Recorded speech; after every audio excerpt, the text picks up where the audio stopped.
Hal demikian juga dicontohkan oleh Tuhan Yesus bagaimana kasih itu konkret dan kasih itu bisa dilakukan dalam hidup bersama. Dalam percakapannya dengan seorang ahli kitab yang berusaha mencoba Yesus yang bertanya tentang siapakah sesamaku manusia.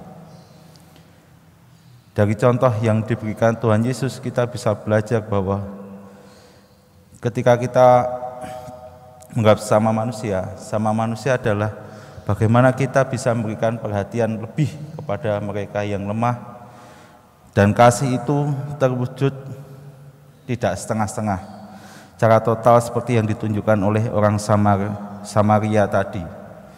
Ini hal berbeda yang ditunjukkan, yang diceritakan Yesus bagaimana orang Lewi dan seorang imam yang cuek, tidak peduli dengan orang tadi.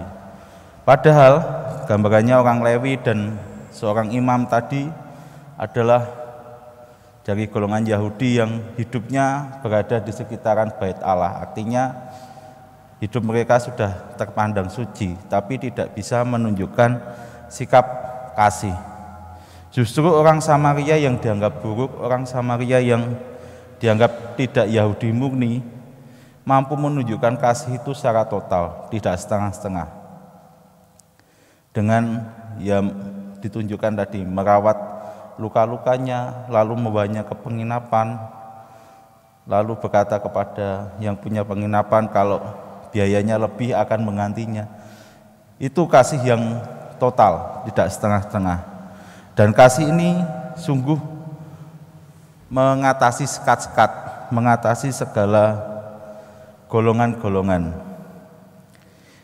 Hal ini juga ditunjukkan oleh Yesus sebenarnya kepada manusia, kepada kita semua, bahwa Tuhan Yesus mengasihi semua orang itu secara total, tidak peduli orang itu seperti apa.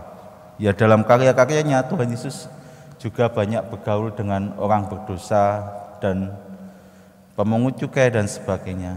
Itu menunjukkan bahwa Yesus menunjukkan kasih-Nya itu mengatasi sekat-sekat, mengatasi segala golongan.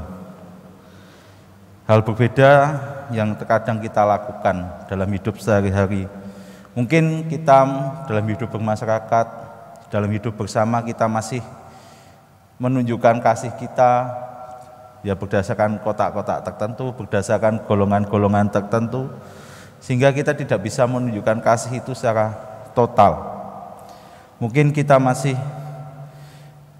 cuek, masih nyaman dengan diri sendiri, masih nyaman dengan golongan kita sendiri, masih nyaman dengan kelompok kita sendiri.